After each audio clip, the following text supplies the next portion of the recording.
Haleluya, kita buka kitab Matius ya. Matius pasal 7 ayat 7 sampai ke 11.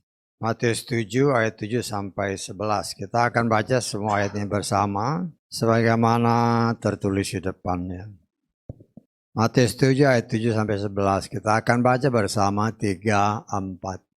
Mintalah dan itu akan diberikan kepadamu. Carilah dan kamu akan mendapatkan.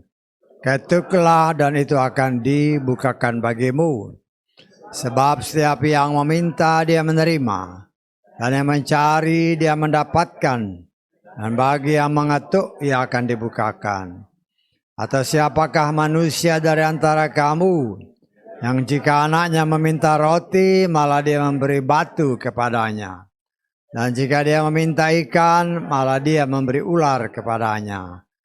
Jadi, jika kamu yang jahat tahu memberikan pemberian-pemberian baik kepada anak-anakmu, betapa lebihnya Bapamu yang di sorga. Dia akan memberi yang baik kepada mereka yang meminta kepadanya. Amin. Puji Bapa Yahweh, silakan duduk. Kita mengucap syukur ya. Ayat-ayat firman ini saya percaya sering kita dengar ya. Sering kita dengar, tetapi dalam prakteknya ya seringkali juga kita mengalami hambatan-hambatan ya. Kita manusia ciptaan Tuhan paling sedikit juga mempunyai karakter-karakter mirip seperti Bapa Yahweh karena sesuai firman-Nya kita diciptakan serupa dan segambar dengan Dia ya. Tapi seringkali kita suka lupa ya. Sehingga ya kita coba mempraktekkan ini ya.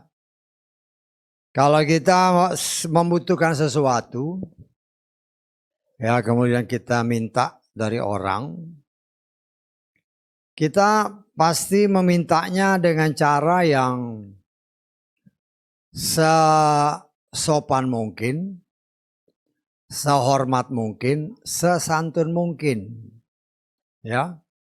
Yang dapat kita lakukan agar kita bisa membuat orang yang kita minta itu mau memberikan apa yang kita harapkan dari dia ya. Nah, itu karakter yang baik ya, karakter yang memang seringkali juga kita lupa ketika kita minta sama Bapa kita, Bapa yang Maha Kuasa. Seringkali cara mintanya nggak benar, ya. Caranya nggak benar, terus mintanya juga nggak benar, ya. Sehingga ketika apa yang kita minta itu tidak dikabulkan, seringkali marah sama Tuhan, ya. Marah dalam bentuk berbagai macam bentuk, ya. Yang paling sering ya kalau marah sama Tuhan, karena kita nggak bisa lihat Tuhan, kita tidak bisa melakukan apapun, ya paling males ibadah. Males ibadah soalnya Tuhan nggak dengar doaku, ya. Nah itulah yang seringkali terjadi di dalam kehidupan nyata seorang manusia, ya, termasuk kita yang menamakan diri orang percaya, ya. Yang sering kita lakukan sebagai orang percaya, kalau makan ya berdoa, ya. Kalau makan berdoa, kalau mau tidur berdoa, ya.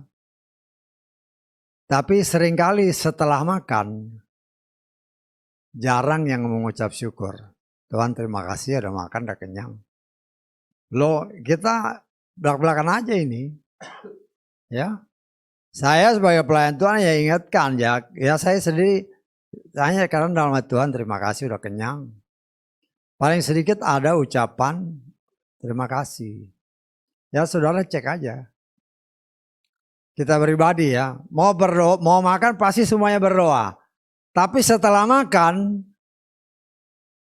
apalagi udah kenyang kan. Tapi itulah karakter manusia, udah kenyang ya udah lupa sama Tuhannya.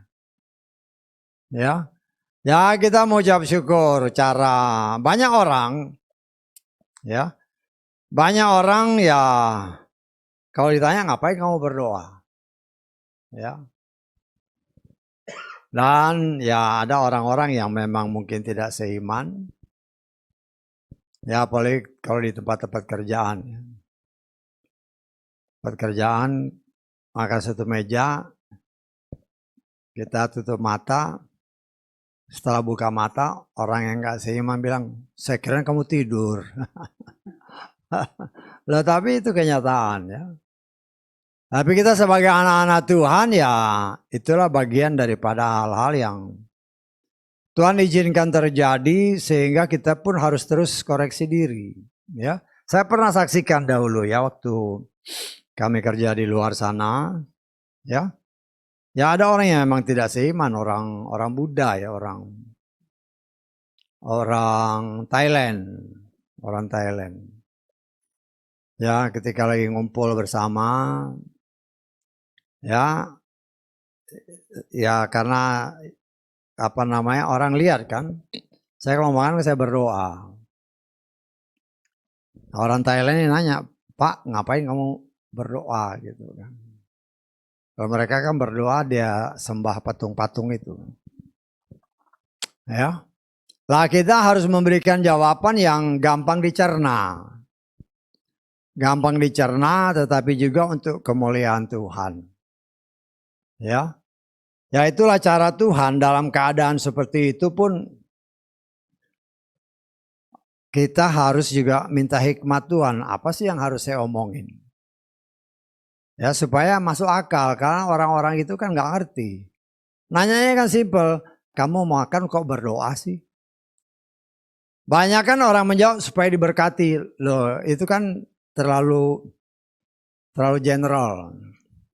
Agak kurang bisa ditangkap dengan orang-orang yang tidak seiman, ya. Ya oleh kemurahan Tuhan ketika saya ditanya gitu, terus saya jawab sama dia. Ini makanan ini di meja, ya makanannya kan ya karena kumpul beberapa perusahaan gitu kan, ya makannya enak-enak lah. Ya, saya bilang sama orang ini, orang Thailand, ya. Saya makan ini, kenapa saya berdoa? Ketika saya makan, ya, selama dia masih ada di piring, terus saya ambil pakai sendok, saya masukin ke mulut. Kalau saya nggak suka, saya masih bisa buang.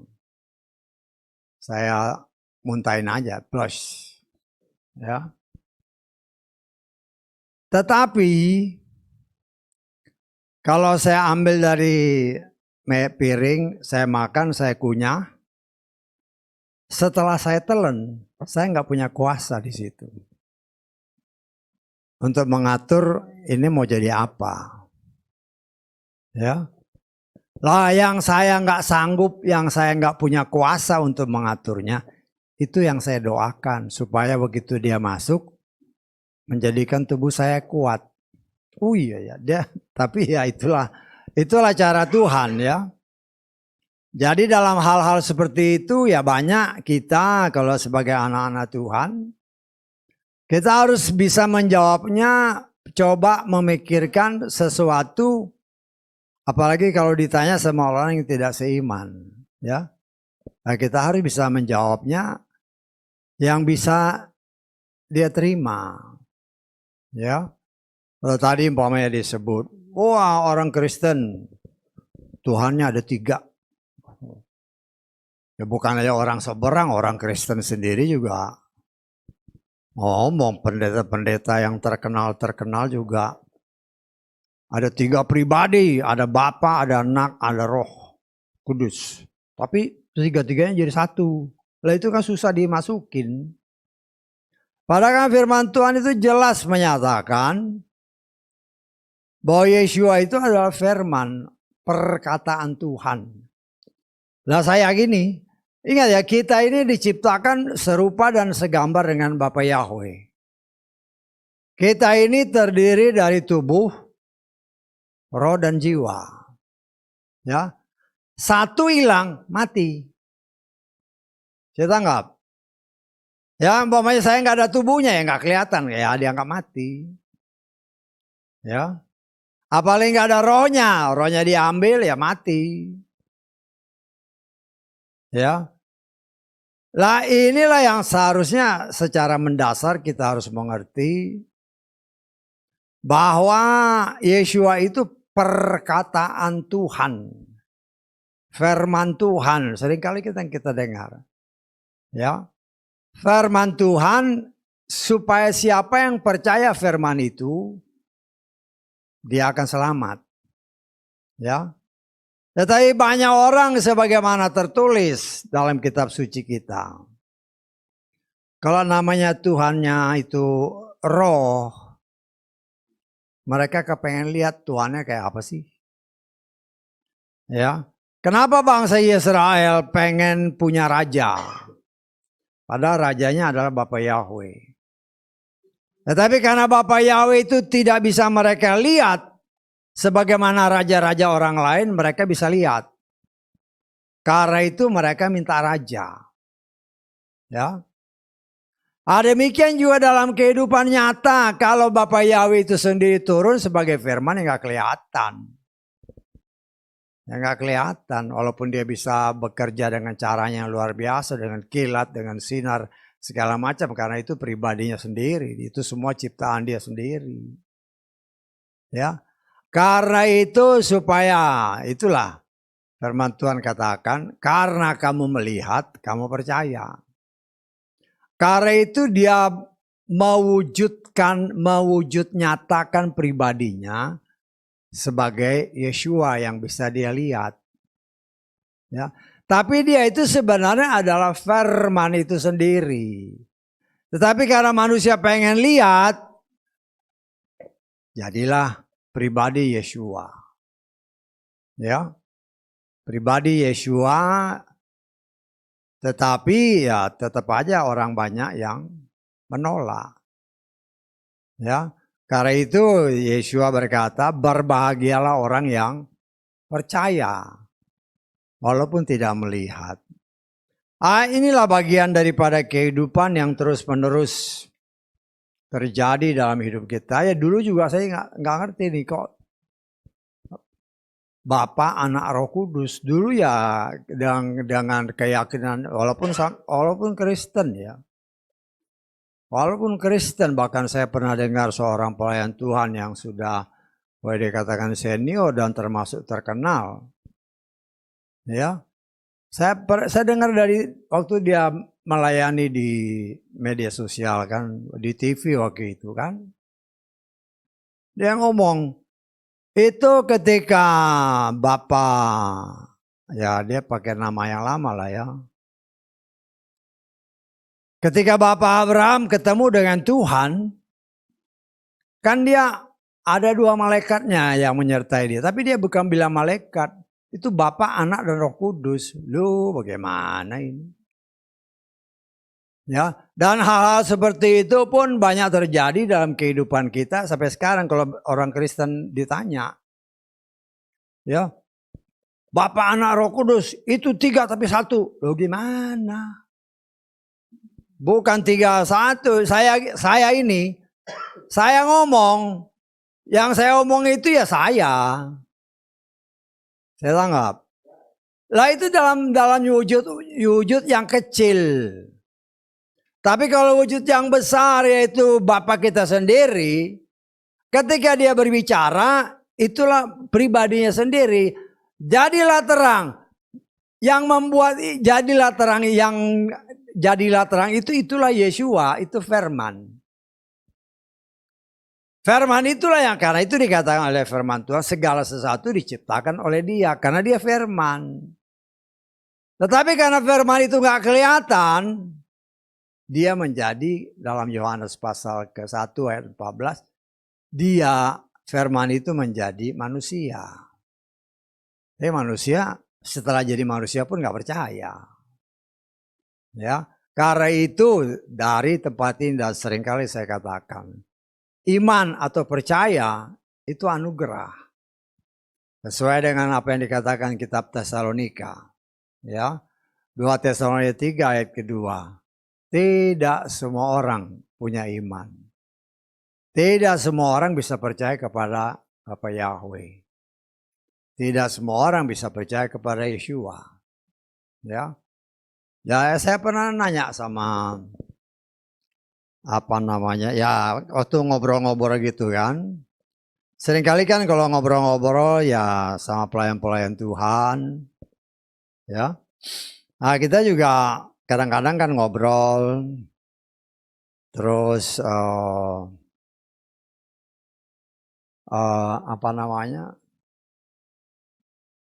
timbul pertanyaan, saya pengen ngetes juga nih pelayan Tuhan. Sekarang juga saya mau ngetes saudara nih. Ya, kita lihat Wahyu 22 ayat 1. Karena dari ayat ini saya nanya seorang pelayan Tuhan. Dan dia menunjukkan kepadaku sungai air kehidupan yang murni, jernih seperti kristal. Perhatikan ayat selanjutnya. Yang keluar dari tahta Elohim dan anak domba. Saya tanya sama dia, ada berapa tahtanya? Menurut saudara ada berapa tahtanya? Ya, yang keluar dari tahta Elohim dan anak domba. Tahta Elohim dan anak domba. Pertanyaannya, ada berapa tahtanya? Yakin? Nah, itu yang benar. Tapi dia bilang, enggak, itu ada 2. Bagaimana? Kita lihat bahasa Inggrisnya.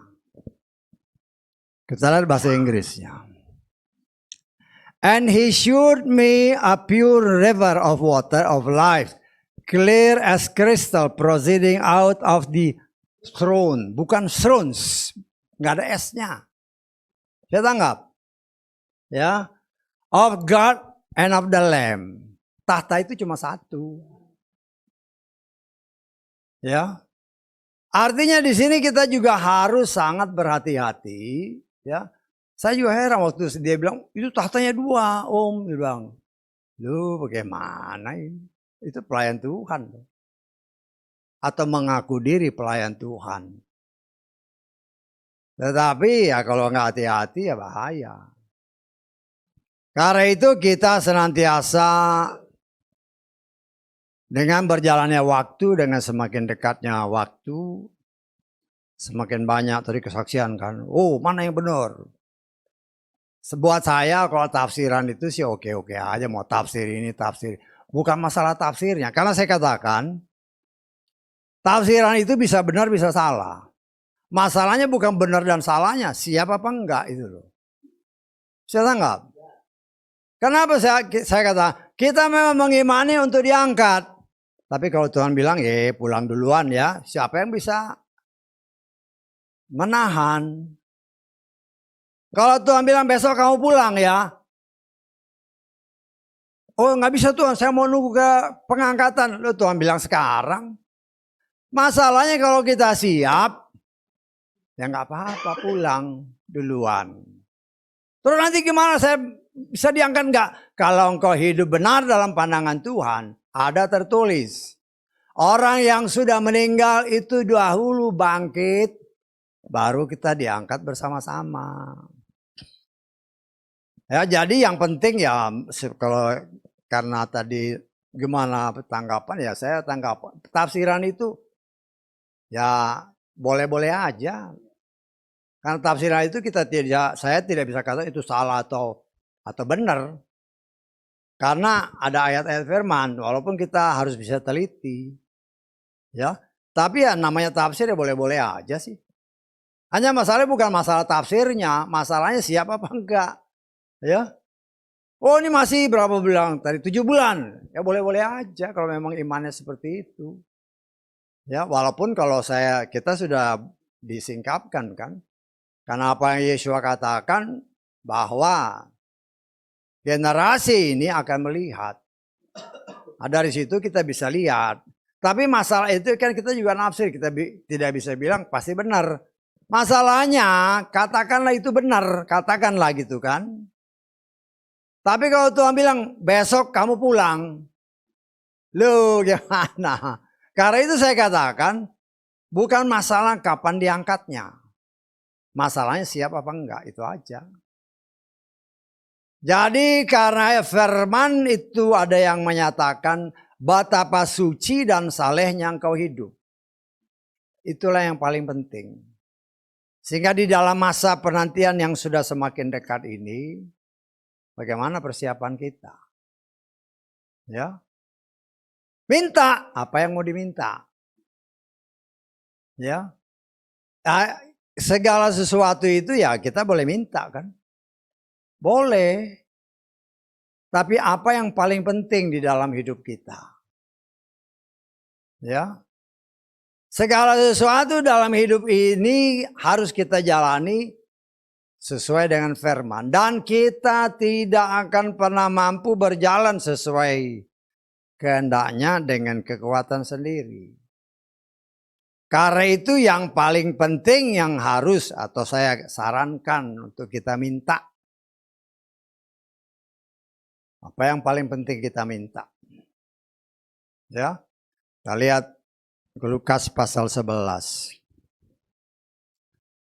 Ayat yang ke-13. Jadi jika kamu yang jahat saja tahu memberi pemberian yang baik kepada anak-anakmu, betapa lebih lagi Bapa yang dari sorga, Bapa yang di sorga. Ya. Perhatikan, Dia akan memberikan Roh Kudus kepada mereka yang meminta kepadanya. Loh, ini yang paling penting bagi saya ya. Saya mengajarkan kepada saudara, inilah yang paling penting. Dengan Roh Kudus. Kalau kita memiliki Roh Kudus, kita memiliki segalanya. Artinya menjadikan Roh Kudus itu Tuhan dan Raja kita. Sehingga Dia yang bertata dalam hati dan hidup kita, Dia yang akan memimpin kita di dalam menjalani hidup ini. Dan hidup kita tidak akan pernah gagal walaupun tantangan masalah pencobaan silih berganti terjadi dalam hidup kita. Tetapi Tuhan sudah tahu bagaimana untuk sesuai firman Tuhan menyelamatkan orang-orang salehnya dari segala macam bentuk tantangan, masalah dan pergumulan-pergumulan sebagaimana tertulis. Ya. Sebagaimana tertulis ya, kita kan itulah yang menjadi pegangan kita. Kalau kita punya Roh Kuduslah yang akan memimpin kita. Tadi dengar nggak kesaksian tadi itu? Ya, aduh kondisi badan ini itulah pengennya kita kan menghakimi diri sendiri. Aduh bagaimana ya, ini sakit ya. Tapi kan dalam hati kecil sudah timbul. Harus minum ini, harus minum ini. Setelah diikuti tanpa sadar karena Roh Kudus yang membimbing, oh kok jadi sembuh. Ya. Lah hal seperti itu kelihatannya kecil, tetapi ketika kita berseru bertanya-tanya sama Tuhan, Tuhan gimana nih? Ya. Tuhan gimana nih? Serahkanlah hidupmu kepada Dia. Dan Dia akan bertindak. Ya. Kita baca dalam 2 Petrus pasal kedua ayat ke-9. 2 Petrus 2 ayat 9. Yahweh sudah mengetahui bagaimana melepaskan orang-orang saleh dari pencobaan. Dan menyiapkan orang yang tidak benar pada hari penghakiman untuk dihukum. Lot, Dia sudah tahu. Ketika kita minta Dia, Roh Kudus bertahtalah dalam hatiku. Ya.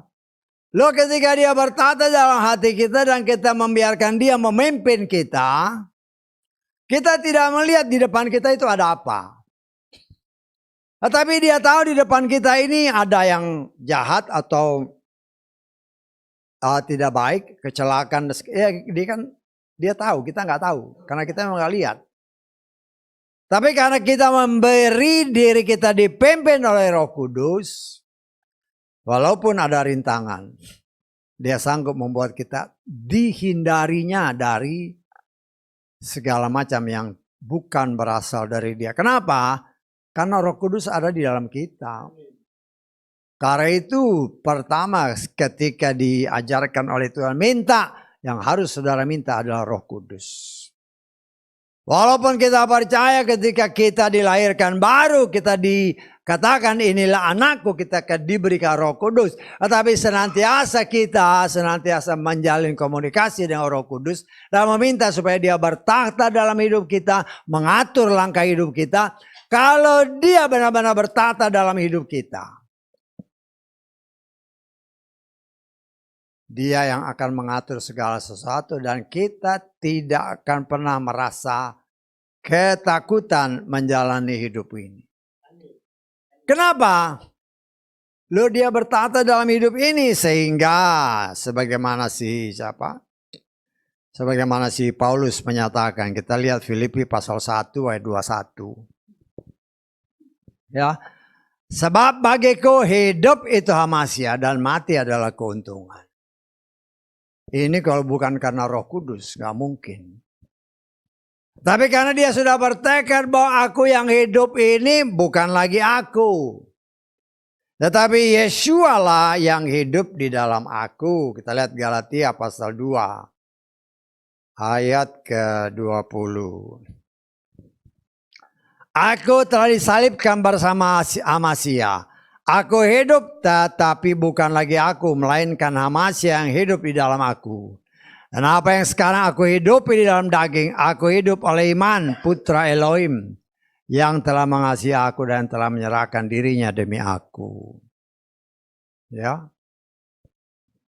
Pertama yang harus kita minta, hadirat Tuhan ada, bertakhta dalam hatiku. Berkuasa dalam hidupku. Ya. Supaya di dalam menjalani hidup ini, karena kita tidak tahu apa yang ada di depan sana. Tapi dia tahu apa yang ada di depan kita. Karena itu dia akan membimbing kita. Kalau ada sesuatu yang mau melakukan hal-hal jahat terhadap kita. Karena dia ada di dalam kita. Dia sanggup menghindarkan kita dari hal-hal yang tidak benar. Sehingga hidup saudara dan saya tidak ada lagi ketakutan. Nggak ada lagi ketakutan. Yang ada hanya sukacita. Ya. Tetapi setan berusaha untuk menjatuhkan iman orang. Contohnya si Ayub. Ya kita belajar kemarin kan Ayub. Tuhan sendiri ngomong Ayub itu orangnya jujur. Orangnya taat kepada firman. Orang yang menjauhi kejahatan. Dan Tuhan izinkan dia dicobai. Ya, untuk kasih lihat kepada setan dan terlebih bagi kita. Ya, kalau orang itu hidup benar-benar di dalam Tuhan. Walaupun secara jasmani fisiknya sangat menderita. Bukan saja fisiknya menderita. Tapi orang-orang yang ada di sekeliling dia, baik istrinya, baik teman-temannya, justru mengejek dia. Tetapi Tuhan mau kasih lihat orang pilihan seperti ini. Ya, tidak, firman Tuhan katakan, tidak ada satu kata-kata pun yang keluar dari mulut bibirnya yang mau menyangkali atau menyalahkan Tuhan. Tidak ada. Hal seperti inilah yang harus kita pelajari, contohi. Ya. Sehingga di dalam menjalani hidup ini kita belajar tidak mengeluh tetapi mengucap syukur dalam segala hal. Kan firman Tuhan katakan. Mengucap syukurlah dalam segala, artinya dalam segala situasi dan kondisi. kesusahan yang saudara dan saya hadapi sekarang ini, ya, belum tentu lebih besar daripada apa yang dihadapi oleh orang-orang lain. Contoh, kan banyak orang yang kemarin itu kan longsor segala macam. Menderita, rumah hilang, semua hilang. Dan mungkin juga ada orang percaya di sana. Ya. Loh, kita masih bisa ya enak tidur, makan segala macam. Tetapi ya masih ada masalah. Kenapa Tuhan izinkan ada masalah? Supaya kita ngandalin Dia. Tetapi yang seringkali terjadi, walaupun firman Tuhan dalam kitab Ayub menyatakan, walaupun tantangan yang sangat luar biasa, Ayub tidak pernah menyalahkan Tuhan. Tetap mengucap syukur yang harus menjadi bagian daripada hidup kita, karena itu perintah Tuhan. Dunia, kan kita dikatakan oleh firman Tuhan, saudara dan saya ini pendatang di muka bumi. Saudara dan saya tidak disukai kehadiran yang di muka bumi ini. Kenapa? Karena dunia ini dikuasai oleh si jahat. Karena itu satu-satunya karena Tuhan izinkan kita ada di muka bumi ini. Yang bisa menolong kita hanya Roh Kudus. Ya, sebenarnya kita sudah ada Roh Kudus, tetapi seringkali karena tantangan dan pencobaan. Yang lebih banyak kita minta, Tuhan tolong aku lepaskan ini. Ya nggak masalah sih, nggak salah minta ini. Tapi mintalah Roh Kudus, Engkau jadi raja dalam hidupku. Yang memimpin hidupku. Dia tahu apa yang kita butuhkan. Ya, dia tahu semua. Nah, kayak lagu-lagu yang tadi kita nyanyikan kan. Ya. Seperti katakanlah burung itu tidak menanam, tidak manen, tapi dia dipelihara Tuhan. Bukankah kita lebih daripada semua itu? Karena ada tertulis, saudara dan saya diciptakan serupa dan segambar dengan Tuhan pencipta kita. Tetapi karena dosa yang harusnya 100% serupa dan segambar. Berdasarkan Roma pasal 3 ayat 23, karena dosa, kemuliaan berkurang karena dosa. Lah yang berkurang inilah yang Tuhan mau pulihkan kembali. Dan untuk pemulihan ini kita sedang diproses oleh Tuhan dengan firman-Nya. Tetapi ketika kita menghadapi proses, ya banyak yang berguguran. Karena itu Tuhan bilang, minta. Orang kan kalau minta biasanya hanya kebutuhan jasmani. Ya. Minta, aduh Tuhan mau ini. Padahal yang penting kan, ya Roh Kudus yang membimbing kita. Kita butuh juga kesehatan. Minta dong. Ya. Minta supaya sehat, ya dikasih sehat. Tapi kita nggak menjaga kesehatan. Apakah kita lupa bahwa tubuh kita ini bukan milik kita lagi, tapi milik Tuhan. Tapi yang seringkali terjadi, kita tidak mau memelihara tubuh ini dengan benar. Kalau Roh Kudus ada di dalam kita dan tubuh kita adalah baik daripada Roh Kudus, dan kita tidak memeliharanya dengan benar, ya Tuhannya marah. Akhirnya Tuhan izinkan kita bisa sakit. Karena itu kan kita belajar. Ya hal-hal seperti ini ya terus Tuhan ingatkan, saya bawa dalam doa. Setiap hari saudara, saya berdoa buat saudara. Buat kita semua. Bagi jiwa-jiwa yang ya Tuhan percayakan saya layani secara gembalakan, secara langsung maupun online. Saya berdoa setiap hari supaya kita ini tahu mengatur diri kita untuk menjaga keseimbangan, ya, makanan minuman bersih yang kita konsumsi dengan aktivitas kita sama istirahat yang cukup. Tadi kan dengar nggak tadi ke saya? Kurang tidur. Kalau sakit siapa yang salah?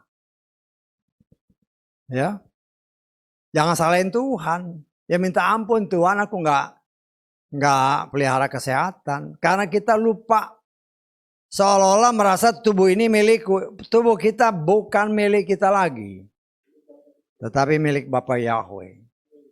Karena itu kita yang dipercaya untuk memeliharanya, jaga dengan baik-baik. Karena kalau kita tidak menjaga tubuh kita tetap sehat, ya salah sendiri. Ya, tentunya mempunyai efek-efek yang ya samping yang lain. Karena itu kita belajar ya. Ya karena memang kita ya kenal firman Tuhan semakin baik atau semakin lebih dalam setelah ya mau dekat-dekat hari Tuhan, baru oh iya ternyata hidupku salah. Ya, aku ternyata ya tidak memelihara apa yang harusnya aku pelihara, bahwa tubuh ini bukan milikku lagi tapi milik Tuhan. Tapi kenyataannya aku tidak menjaga tubuhku dengan benar. Makan minum sembarangan, makan es, wah enak memang. Hanya berapa senti ini enaknya kan. Cuma di lidah aja kan enak itu. Ya, setelah masuk, apalagi makan es, nggak berdoa lagi kan, ya sudah. Padahal setelah masuk sini kita nggak punya kuasa kecuali kau paksa muntah. Ya kalau kita muntah belum tentu semua muntah. Nah yang nggak bisa kita kendalikan ini, kita minta Tuhan tolong supaya ketika masuk itu berguna bagi tubuh ini supaya sehat. Lah setelah bekerja, setelah berhasil, waktu minta, waduh, ya itulah manusia kan. Waktu kita butuh sama orang lah, sama orang. Ya, waduh, mintanya sangat luar biasa. Setelah berhasil, setelah dapat, ya kadang-kadang kita lupakan orang. Ya sama seperti itu. Setelah kita minta, kita berhasil, di Tuhan buat hidup kita berhasil, lupa sama yang memberi. Keberhasilan kita, segala sesuatu yang baik, termasuk keberhasilan-keberhasilan. Firman Tuhan mengatakan itu semuanya dari Tuhan. Yakobus 1 ayat ke-17. Yakobus 1 ayat 17. Setiap pemberian yang baik dan setiap karunia yang sempurna adalah dari atas, turun dari Bapa segala tarang, yang di hadapannya tidak ada perubahan atau bayangan. Manusia setelah berhasil seringkali lupa bahwa keberhasilan itu bukan karena dia, tetapi campur tangan Tuhan ada di sana. Tetapi karena mereka yang tadinya waktu minta-minta sih, waduh, luar biasa. Tetapi setelah berhasil, lupa bahwa itu adalah pemberian dari atas. Ya, karena itu ketika kita minta, ya, dia Bapa kita, dia baik. Apalagi kalau kita menghadapi masalah. Kenapa ada masalah? Supaya kita dekat sama Tuhan. Kalau orang nggak ada masalah, dia jauh dari Tuhan. Tetapi kalau dia punya masalah, pasti rapat sama Tuhan. Ya. Nah, kalau rapat sama Tuhan, ya kan firman Tuhan banyak mengajarkan kepada kita. Kalau kita minta, ada caranya. Nah, kita sudah belajar bagaimana Marta dan Maria. Ya. Ketika Maria minta, dia merendahkan diri, dia tersungkur, dia minta. Karena dia minta dengan cara yang benar, maka Tuhan pun berkenan untuk mengabulkan permintaannya. Ya. Jadi kita melihat di sini Tuhan itu sangat luar biasa. Supaya ya kita anak-anak yang berharap berseru kepada Dia benar-benar merasakan anugerah Tuhan yang sangat luar biasa yang kita minta. Ya. Jadi segala sesuatu ada kaitan. Contoh, kalau saudara baca di dalam cerita Marta dan Maria ini, doanya sama persis antara kakak dan adik, tetapi caranya berbeda. Cara yang berbeda ini membuat Tuhan tergerak untuk menolong atau menjawab permintaan Maria. Padahal doanya sama. Ya, nah kita lihat lagi ya. Dalam Yohanes ya. Yohanes pasal ke-11. Ayat ke-21. Ayat 20 lah, ayat 20 mulai. Ketika Marta mendengar bahwa Yesua datang, ia menjumpainya, tetapi Maria tetap duduk di dalam rumah. Kemudian Marta berkata kepada Yesua, Tuhan, seandainya engkau ada di sini, saudaraku tidak mati. Perhatikan doanya ya. Nah, kita lengkap di ayat ke-32. Selanjutnya ketika Maria tiba di tempat Yesua berada, setelah melihatnya, dia tersungkur. Ya. Di kakinya seraya berkata, perhatikan doanya, sama doanya, Tuhan, jika engkau ada di sini, saudara laki-lakiku itu tentu tidak meninggal. Lalu ketika Yesua melihat ia sedang meratap dan orang-orang Yahudi datang bersama sedang meratap, dia mengerang dalam roh dan bersusah hati. Dia tergerak karena sikap Maria. Orang yang hancur hati itulah yang berkenan di hadapan Bapa Yahweh di sorga. Sebagaimana tertulis dalam kitab Yesaya pasal ke-66 ayat ke berapa? Kedua kali ya. Yesaya 66. Kita lihat ayat kedua.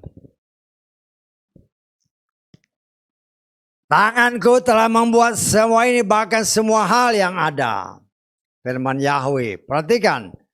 Kepada orang ini aku akan memandang. Siapa? Kepada dia yang merendahkan diri dan yang hancur dalam roh. Dan yang gentar terhadap firmanku. Inilah yang dilakukan Maria. Orang yang hancur hati, ya, orang yang rendah hati, terjemahan Lugas dari yang firman Tuhan bagian B-nya ini. Namun kepada orang inilah aku memandang, kepada orang yang rendah hati dan remuk hati, yang merasa gentar terhadap firmanku. Orang seperti ini didengar oleh Tuhan dan Tuhan menjawab. Nah, kita contoh, ya, kita datang merendahkan diri, ya pertama-tama ya minta ampun, karena tidak ada orang yang benar. Jadi cara minta, ya, itu dijawab tergantung cara kita. Kemudian firman Tuhan yang tadi kita baca, bukan saja minta, katakan firman Tuhan tadi, carilah. Kalau kita minta, kita dapat. Cari, namanya nyari. Sesuatu yang dicari, tafsirannya umumnya, saya menafsirkan. Kalau saudara mencari sesuatu, pasti kita yakin barang itu ada. Hanya tempatnya kita bingung, karena lupa. Ya. Loh, apa yang harus kita cari?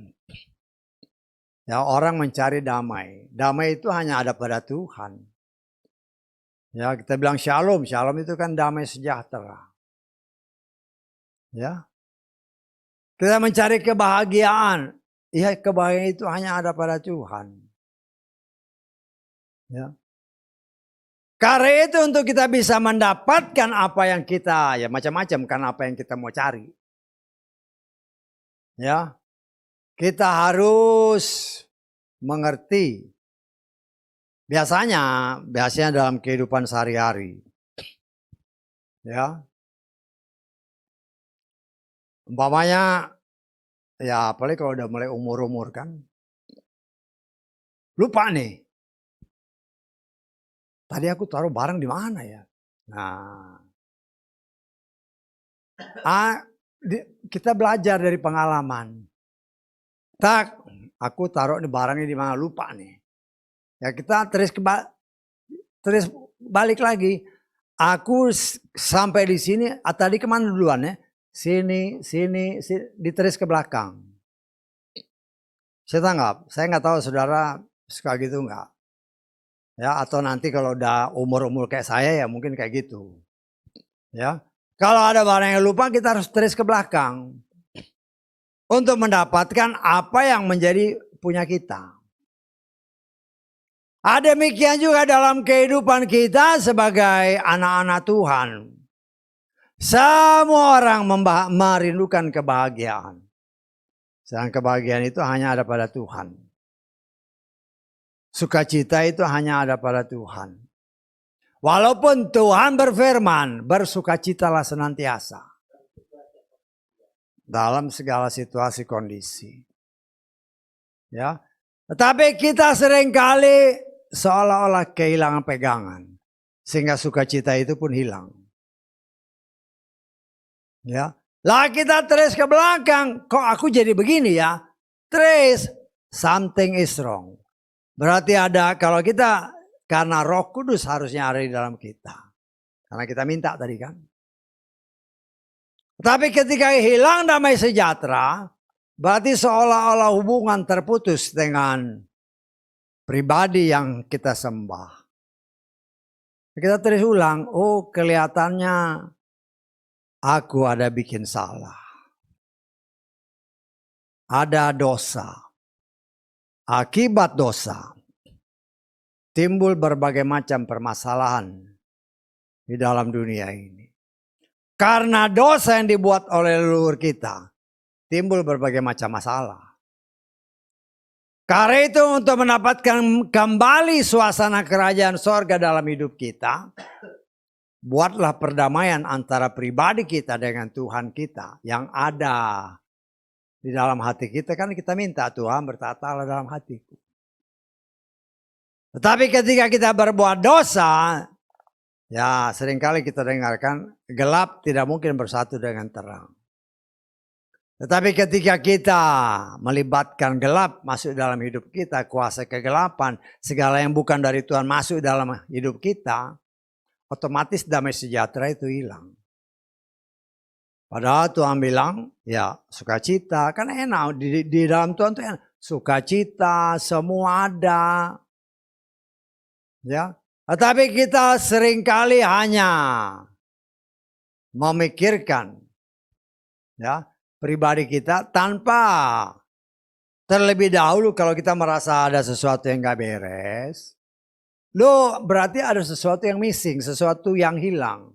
Yang hilang itu kalau kita kehilangan damai sejahtera, berarti ada hal-hal yang terputus antara kita dengan si pemberi damai sejahtera, yaitu Tuhan. Karena itu bereskan dahulu hubungannya dengan Tuhan. Dan satu-satunya cara untuk membereskan diri, ya minta ampun. Ya, minta ampun kalau tadi kesaksian kan. Karena ego. Ego membuat orang gengsi. Untuk mengakui orang lain lebih baik dari dia atau mengakui diri sendiri, ya saya salah. Padahal kalau ya saya salah Pak, sorry ya. Kan bisa lebih enak gitu. Tapi karena ego itulah karakter manusia 2 Timotius pasal 3 kan. Karakter manusia akhir zaman, egonya tinggi. Keakuannya tinggi. Padahal kita sebagai orang percaya, aku yang hidup bukan lagi aku. Tapi dia, Roh Kudus yang ada di dalam aku. Karena itu biar dia yang senantiasa kita tinggikan. kita agungkan supaya kita ada damai sejahtera. Jadi yang kita minta adalah supaya Roh Kudus bertahta dalam hati kita. Kita merindukan damai sejahtera kalau Roh Kudus ada dalam hati kita. Maka hidup kita penuh dengan damai sejahtera. Permasalahan boleh datang. Tetapi Dia yang ada di dalam kita akan mengajarkan kita bagaimana kita menyelesaikan setiap masalah. Tidak ada satu masalah apapun yang tidak bisa diselesaikan Tuhan. Walaupun kita tidak melihat ada pintu jalan keluar, tapi Tuhan berkata, Dia akan buat jalan. Yang tidak pernah kita bisa pikirkan. Dia punya kuasa untuk buat jalan. Untuk semua itu kita senantiasa berharap kepada Tuhan. Ketuklah pintu hati Tuhan setiap saat. Ketuk artinya kita mau supaya dekat dengan Dia. Namanya ketuk kan, ketuklah pintu. Artinya ada pemisah ya antara ruangan dalam sama ruangan luar. Lalu untuk bisa dibuka pintu, ya ketuklah pintu hati Bapak kita. Ketuklah pintu hati Bapak kita. Ya. Supaya senantiasa ada hubungan yang tidak pernah terputus. Ya karena pintu ini. Ya. Kita mengharapkan pintu ini selalu terbuka. Artinya hubungan kita dengan Bapa kita senantiasa ada hubungan yang erat. Karena itu dikatakan oleh Yesua, ketuklah, orang yang mengetuk akan dibuka. Ya. Kenapa dibuka? Ya, kita sendiri yang menutup hati kita terhadap hubungan yang dekat dengan Tuhan. Kenapa? Karena perbuatan kita seringkali bertentangan dengan firman. Sehingga kalau kita buka, malu sama Tuhan.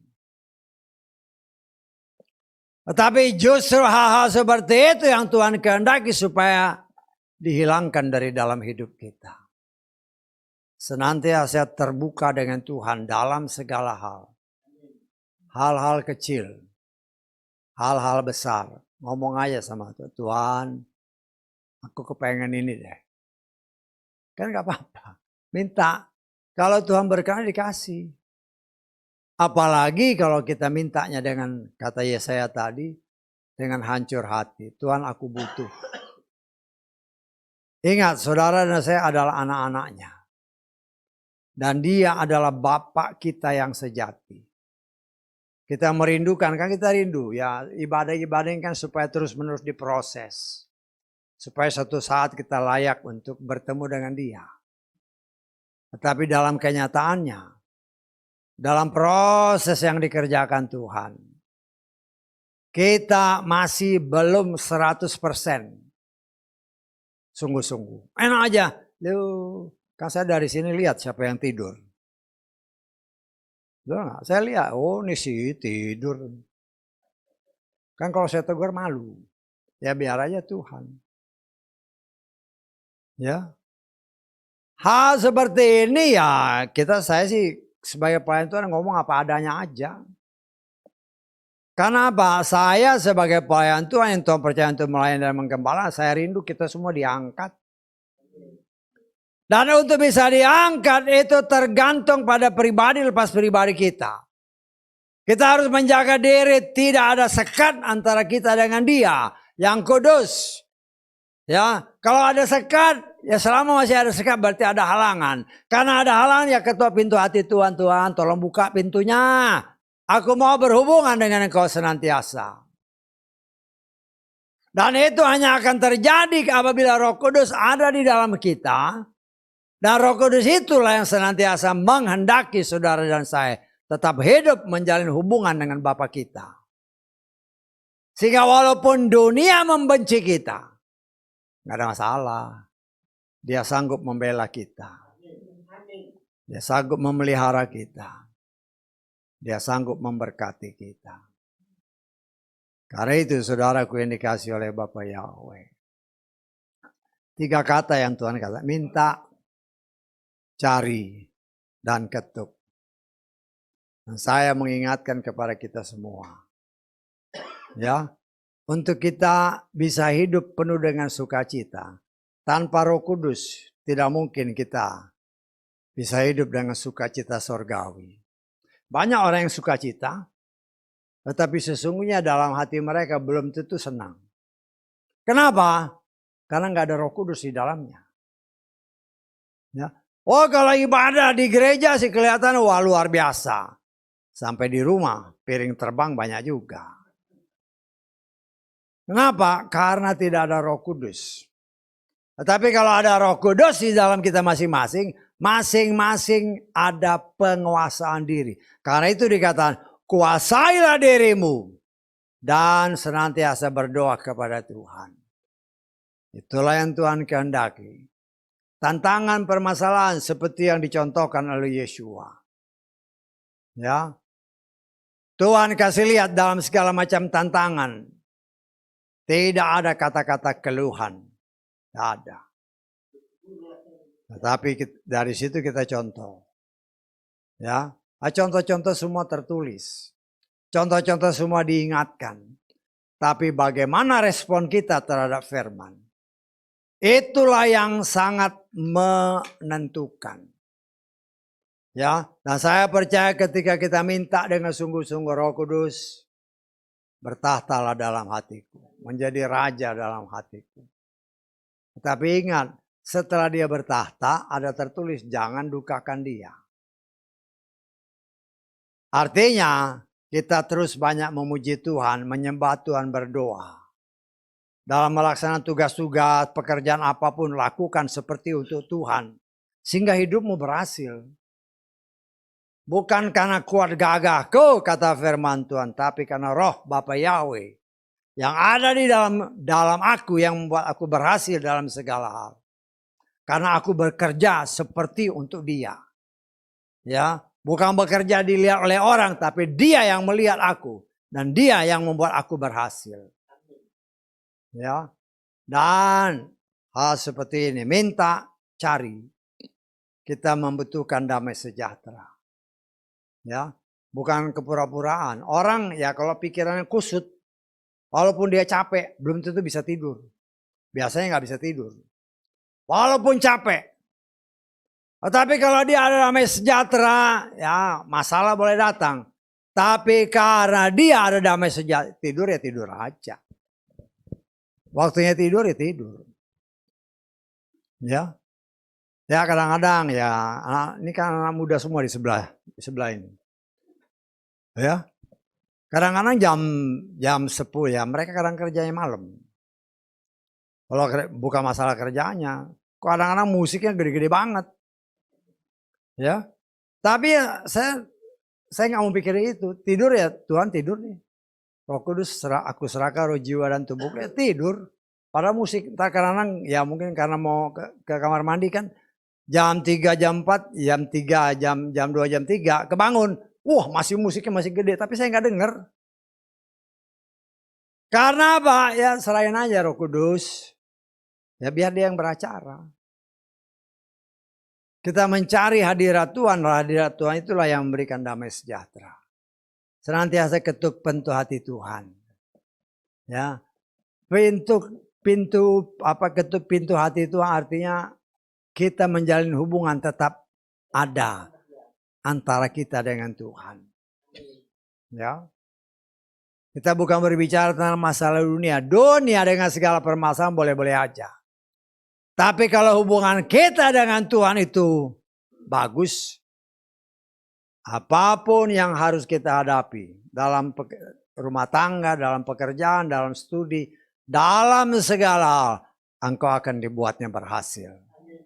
Karena itu saudaraku yang dikasih oleh Bapa Yahweh. Andalkan dia. Ya. Ketika dia bertahta dalam hatimu. Yakinkan bahwa dia ada dalam hatimu. Dan hidupmu penuh dengan ucapan syukur. Sehingga ya senantiasa di dalam menjalani hidup ini. kita tidak akan pernah gagal dalam hidup ini. Kenapa? Karena Dia senantiasa memberikan yang terbaik bagi anak-anak yang bersuruh berharap dan percaya kepadanya. Haleluya, amin.